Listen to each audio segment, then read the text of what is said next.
Mesdames et messieurs, bonjour chers téléspectateurs, nous sommes très ravis d'être devant vous pour vous présenter cette émission à nous l'école. Comme vous le savez, à nous l'école, c'est une émission bien sûr éducative qui se passe chaque jour sur Hope Channel Télévision, chaque vendredi à partir de 16h30 jusqu'à 17h juste, et les vendredis et les samedis de 17h30 à 18h juste, et les dimanches toujours à la même heure.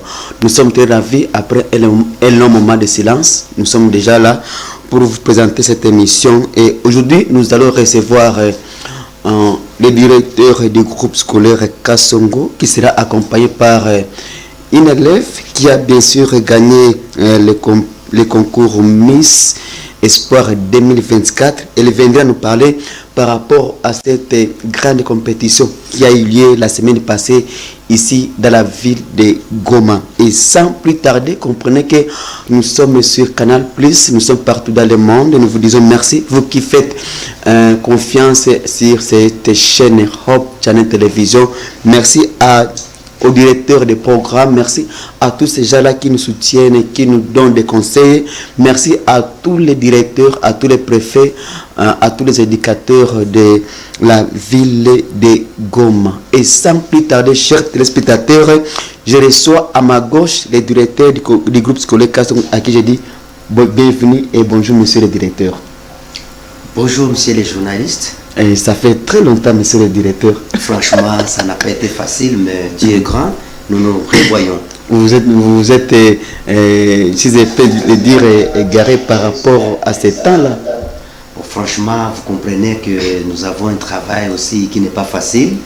Et c'est pourquoi on a été un peu empêché, voilà, mais pas absent. pas absent. Comment évolue votre école? Oh, c'est porte à Coquelane. Oui. Merveille, on est là. Tous les enfants sont bien avec les parents et les staffs. D'accord. Vous êtes accompagné par une élève qui s'appelle Ian Tombo. Ariane, bonjour. Bonjour. Comment ça va? Ça va très bien. Tu es en forme? Oui. C'est la première fois de participer dans l'émission de l'école? Oui, c'est la première fois pour moi de participer dans ce genre d'émission. Oui, nous vous disons merci parce que vous avez répondu à notre invitation.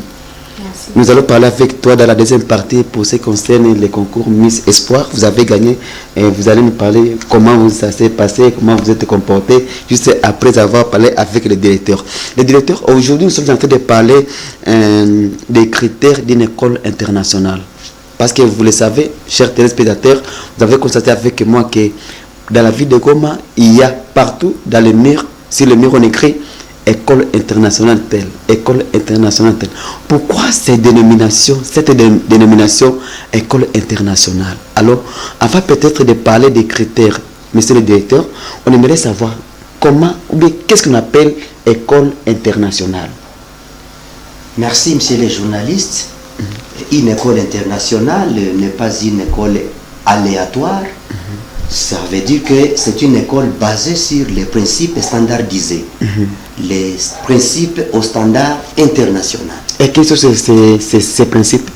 C'est ce que vous disiez là en amont, qu'on ne peut pas se réveiller un matin et du coup, votre école était dénommée par exemple complexe scolaire Bougali et du coup vous changez école internationale Bougali. Non, monsieur les journalistes. Il y a des principes. Parmi ces principes-là, on peut en citer quelques-uns. Par exemple, avoir un confort, n'est-ce pas, qui est adéquat. Non, qui attire. Parce qu'on a toujours dit que les beaux attirent. Donc, un confort confortable qui attire, qui va recevoir les enfants. Et on comprend qu'on est quelque part. On est quelque part. On est quelque part. Si le corps est enseignant. Par rapport au staff aussi, on ne doit pas engager comme on veut. Non. Ça veut dire, parler d'une école internationale, il s'agit d'une formation standardisée. Et donc, l'agent doit être susceptible à surmonter ou à affronter cet état des choses. Ok. Ce n'est pas tout, monsieur les journalistes. Vas-y. Il y a des principes. Est-ce que votre programme est international? Alors qu'avoir un programme international, c'est partir souvent on parle de deux programmes. Dans le cas d'espèce en République démocratique du Congo, il y a un programme national congolais. Ok. Alors vous devez d'abord vous rassurer que vous êtes fidèle, vous respectez, vous suivez à la loupe les programmes nationaux congolais. Et du coup, il faut aussi avoir une école de jumelage ou des écoles partenaires qui vous donnent aussi des programmes alors que vous allez jumeler, que vous allez coïncider, prendre l'essentiel, et du coup, là vous pouvez avoir un autre deuxième critère. Est-ce que votre école a des innovations? On y arrivera, monsieur les journalistes. Est-ce que votre école... Là, ce sont des critères maintenant d'une école internationale. Ce sont des critères d'une école internationale. On ne peut pas se réveiller le matin et puis on commence à dire que non, mon école s'appelle École X internationale. Ça, c'est la mésaventure. Mais il faut commencer, il faut partir des critères. Respecter d'abord, mettre en place les critères, et du coup, quand les autorités et les publics viendraient voir, on va trouver nécessairement que non, cette école est entrée, soit est en voie, ou réellement, c'est une école internationale. Mais sur le plan enseignement, cette école internationale, comment ça se passe sur le plan enseignement? Parce que vous avez dit qu'une école, normalement, doit d'abord respecter les programmes nationaux congolais. Maintenant, sur le plan enseignement, est-ce qu'il y a des ajouts par rapport au programme national congolais? Messieurs les journalistes, je vais vous éclaircir. Les programmes congolais exigent que les enfants arrêtent les cours à partir de 12h, 12h30. Ça, c'est le programme national congolais. C'est le programme national congolais. Et du coup, si vous voyez que cette année, on n'a pas respecté, mais l'année prochaine, vous allez voir, nous aurons l'horaire semblable. Et maintenant, après avoir achevé les programmes d'abord national congolais, là, qui a même le Kiswahili, la langue congolaise. La langue congolaise, le Kiswahili. Le Kiswahili, le français, les mathématiques. Pour ceux-là qui sont à l'est, à l'ouest, c'est Chiluba, Lingala et tout comme ça. Mais nous qui sommes ici à l'est, c'est le Kiswahili. D'accord. Maintenant, si votre école a déjà corroboré, n'est-ce pas, ses principes, n'est-ce pas, ou son projet d'une école internationale, ce qu'on appelle après-midi, on peut injecter dans l'horaire certaines innovations aux normes internationales. Ok. Donc, par exemple, il y a des langues anglaises qui peuvent intervenir, langue chinoise et j'en passe. L'utilisation de l'outil informatique. L'utilisation approfondie de l'outil informatique. Passer des enseignements de la main au cerveau, selon les principes du grand pédagogue et psychologue, mon ami Ovide de Crowley. Lui qui nous amène que nous puissions amener les enfants du concret à l'abstrait. Donc de la main au cerveau. Et il a chuté et persisté que rien ne peut entrer dans les méninges, dans le cerveau de l'enfant, sans pour autant passer par les sens. Ça veut dire les 5 sens. La vue, les toucher, l'ouïe, l'odorat, le goût. Bon, est-ce qu'il a goûté? Mais s'il n'a pas goûté, la leçon n'a pas goûté. S'il n'a pas vu, palpé. Et c'est pourquoi vous allez voir là que nous avons été avec nos enfants, que ce soit du cycle maternel, que ce soit du cycle primaire, n'est-ce pas? Vous allez voir, nous marions la théorie à la pratique. C'est que les enfants ont appris théoriquement. Alors il y a un moment, voici un autre principe de l'école internationale. Voilà, il faut apprendre de manière pratique. Ces mariages-là, cette symbiose qui existe entre la théorie et la pratique. Ça veut dire, après la théorie, faites un effort de faire une descente sur le terrain, aller palper du doigt ce que l'enfant a étudié théoriquement. En classe, et du retour, vous pouvez les bombarder avec des questions. Non, il va s'en sortir. Monsieur le directeur, une autre question. Est-ce que dans une école, par exemple une école primaire, c'est possible qu'on y mette une bibliothèque? c'est indubitable, monsieur les journalistes, que ce soit le cycle maternel, primaire et secondaire, l'école, évidemment, qui a cette vocation internationale, c'est une condition sine qua non d'avoir une bibliothèque. Ça veut dire là, il y a maintenant les livres. Il peut prendre les livres, il expose les livres, et ça, ça a un ajout. Ça a un ajout. Ça veut dire, le fait de lire, d'exposer, ça développe son langage. Et ça chasse aussi la frousse de parler devant les gens. Il y a quelqu'un, lorsqu'il parle devant les gens, il ne s'en sort pas. Ok, c'est-à-dire quand on prépare une leçon dans une école internationale, on doit s'assurer que tous ces éléments-là sont réunis. Ou bien si on veut créer une école internationale digne de son nom, on doit s'assurer que tous ces critères sont déjà réunis. Je le confirme à coups de marteau, monsieur les journalistes. D'accord. Je dirais même plus. Il y a des fois où nous, les enseignants, qui sont connectés, qui sont en jumelage avec des écoles partenaires des autres cieux, arrivent même à préparer en ligne. Ce que mon collègue de la Belgique est en train de faire, le monde est devenu petit. Trop petit, un petit village. Ce qu'il fait là en région Wallonne, mon enseignant du groupe scolaire Kassongo Fiabora prépare simultanément avec... Bon, aujourd'hui, on peut dire que non, la plus grande différence entre une école internationale et une école normale, ça se situe sur les innovations, si je peux le dire. Je le confirme, monsieur les journalistes, les innovations, mais également de quoi ces enfants de Goma sont devenus capables après que vous ayez introduit, n'est-ce pas, ces innovations-là. Très bien. Je rappelle à nos téléspectateurs que nous sommes en train de parler des critères d'une école internationale. Parce que dans la ville de Goma, on a toujours vu dans des bus, sur les murs, on écrit école internationale telle. Pourquoi l'école internationale telle? Et nous avons reçu le directeur du groupe scolaire Kassongo qui nous a parlé par rapport à ces critères. Donc, une école doit avoir un lieu confortable, une école doit avoir des bons bâtiments, des bonnes chaises, et puis un enseignement de qualité, mais aussi un personnel qualifié pour que l'école soit appelée école internationale. Mais aussi, on doit y injecter certaines langues étrangères, par exemple l'anglais. Apprendre l'anglais au niveau de l'école maternelle, c'est possible, monsieur le directeur. Et ça s'est fait aussi. Ça s'est fait sous forme ludique. Oui. Ça veut dire que le but est de préparer les futurs leaders congolais à un enseignement de qualité pour qu'il soit un jour utile à lui-même et à la société. Parler de la société ne se limite pas en République démocratique du Congo. Très bien. La société, c'est le monde entier. Ça veut dire, ils quittent votre école, les parents sont mutés en Europe, par exemple, et du coup, on va pas constater une grande différence par rapport aux enseignements. Donc l'enfant arrive à s'adapter rapidement. Si c'est l'anglais, il a des notions. Si c'est tout cliquer sur le clavier, il a des notions. Des sorties, et même les comportements. Parce qu'il y a un autre critère.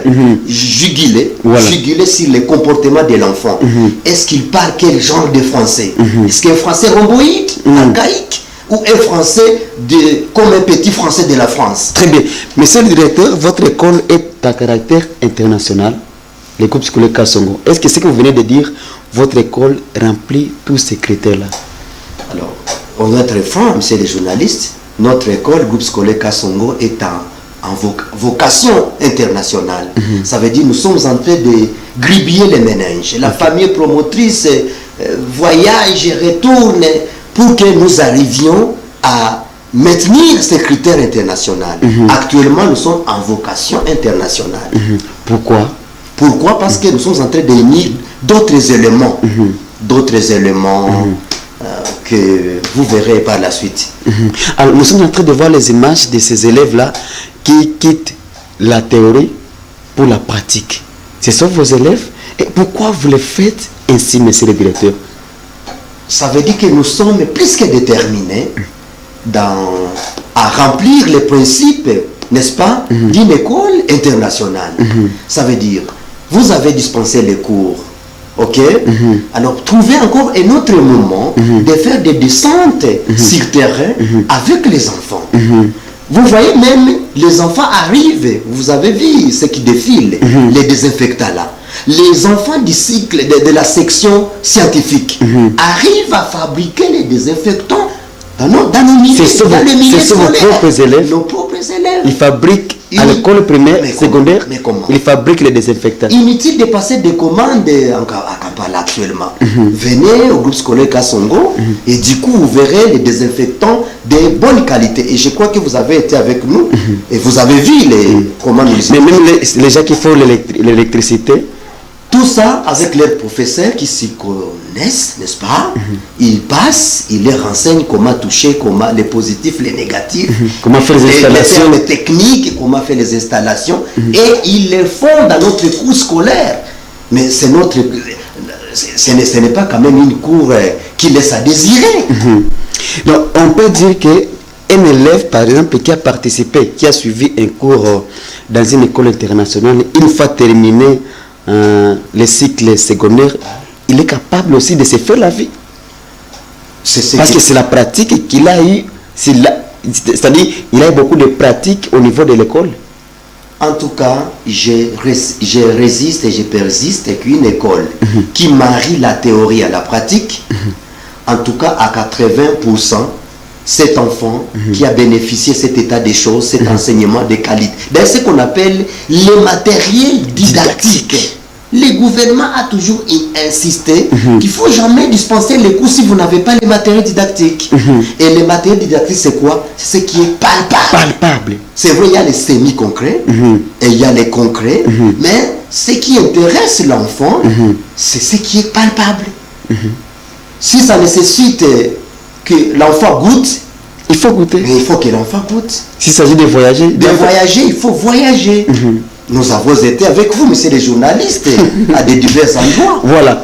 C'est-à-dire, une bonne école doit s'appuyer aussi sur les matériels didactiques. Très bien. Alors, nous sommes toujours de parler de l'école internationale et ses critères. Et là, nous avons reçu, ou bien nous sommes avec le directeur du groupe scolaire Kasongo, à qui je salue aussi les promoteurs de cette école.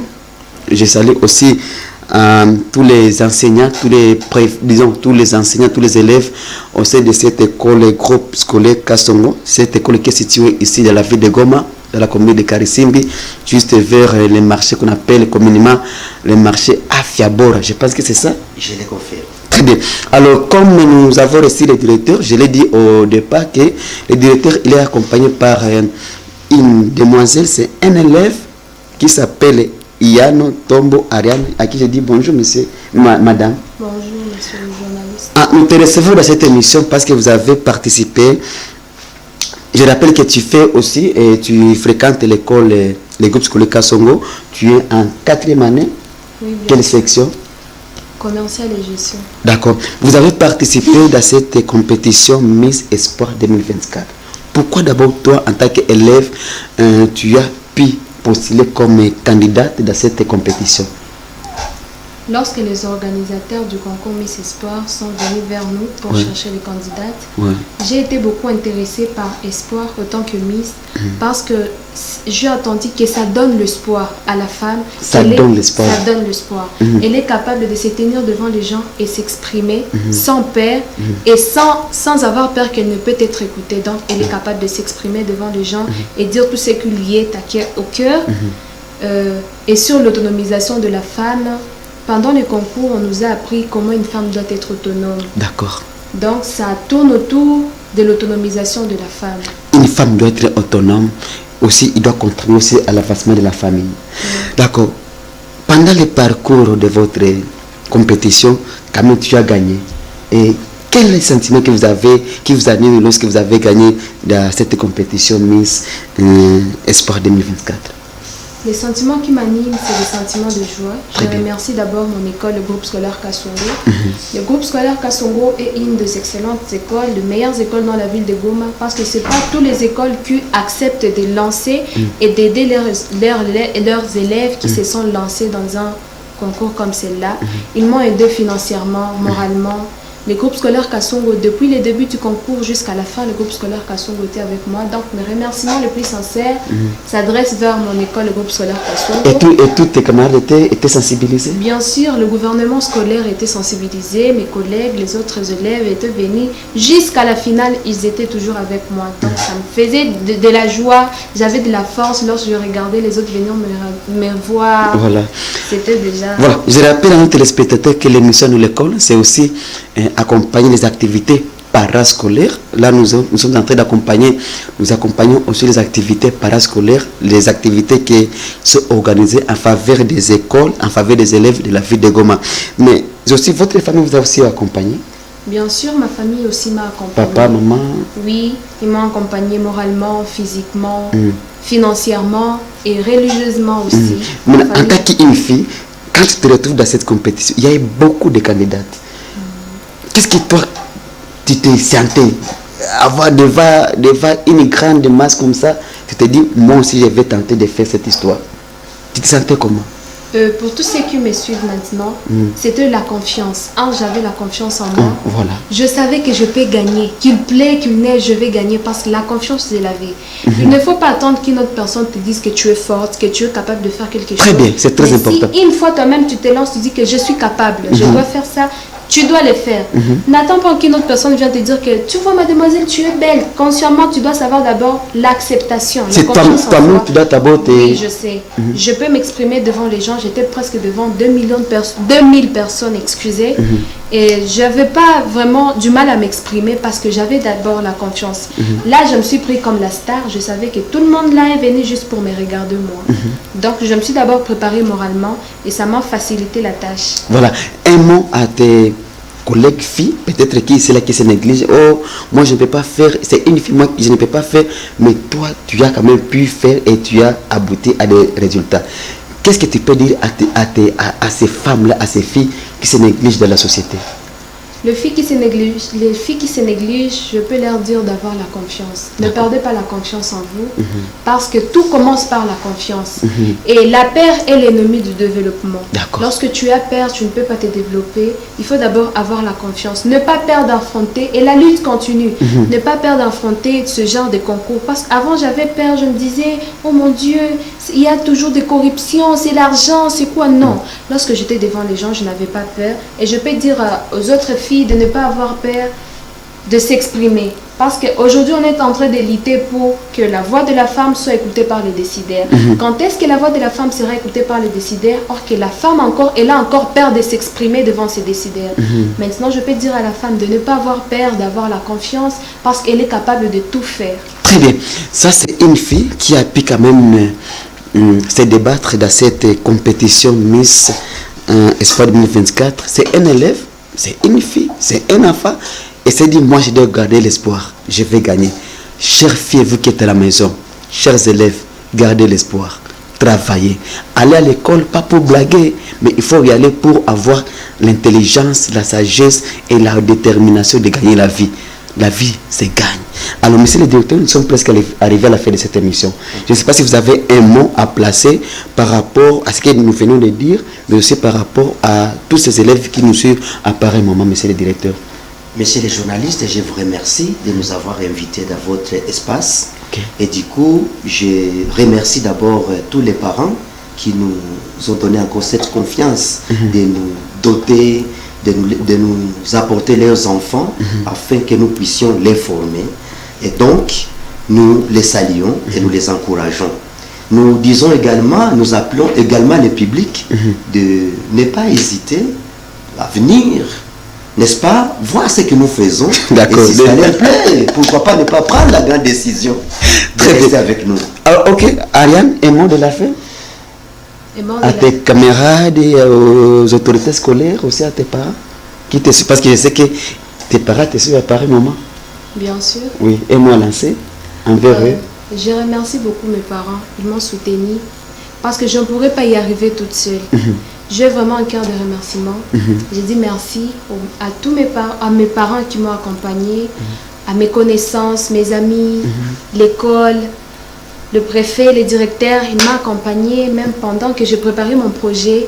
Ils étaient toujours là avec moi. J'ai dit merci. D'accord. Et c'est que je peux dire à tout le monde, aujourd'hui, je suis là. Si vous avez besoin de faire de marketing, de publicité, veuillez contacter Ariane. Veuillez me contacter. Je suis là. Bah. Miss Goma 2024. Nous sommes toujours avec vous. D'accord. Sinon, nous disons merci à Didier qui m'a réalisé. Merci à Macho Riziki qui m'encourage, qui m'encadre dans cette émission. Nous vous fixons rendez-vous demain samedi pour la rediffusion de cette émission, mais aussi les dimanches à la même heure pour la même rediffusion. Quant à moi, je vous dis merci et restez branchés sur les programmes de Hope Channel Télévision, la chaîne de l'espoir.